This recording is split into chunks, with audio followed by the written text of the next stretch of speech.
ಮಳೆಗಾಲ ಆರಂಭವಾಗ್ತಾ ಇದ್ದಂತೆ ಸಮರ್ಪಕ ಸೇತುವೆ ವ್ಯವಸ್ಥೆ ಇಲ್ಲದೆ ಬಾಗ್ಯಹೊಳೆಯನ್ನ ದಾಟಲು ಕಷ್ಟಪಡ್ತಾ ಇದ್ದ ಕಡಬ ತಾಲೂಕಿನ ಬಿಳಿನೆಲೆ ಗ್ರಾಮದ ಕಾಡಂಚಿನ ಪುತ್ತಿಲ ಬೈಲಡ್ಕ ಗ್ರಾಮದ ಜನತೆ ಇದೀಗ ನಿಟ್ಟುಸಿರು ಬಿಡುವಂತಾಗಿದೆ.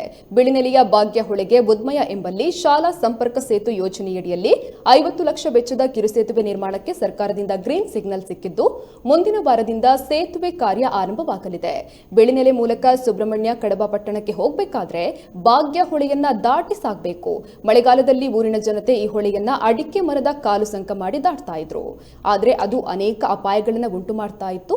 ಆದ್ರೆ ಇದೀಗ ಸೇತುವೆ ನಿರ್ಮಾಣಕ್ಕೆ ಅನುದಾನ ಬಿಡುಗಡೆಯಾಗಿ ಟೆಂಡರ್ ಪ್ರಕ್ರಿಯೆ ಮುಗಿದಿದ್ದು ಪುತ್ತೂರಿನ ಮಾಸ್ಟರ್ ಪ್ಲಾನರ್ ಸಂಸ್ಥೆ ಸೇತುವೆ ನಿರ್ಮಾಣದ ಹೊಣೆಯನ್ನ ಹೊತ್ತಿದ್ದು ಲೋಕೋಪಯೋಗಿ ಇಲಾಖೆಯ ಮೂಲಕ ಕಾಮಗಾರಿಯ ನಿರ್ವಹಣೆಯಾಗಲಿದೆ.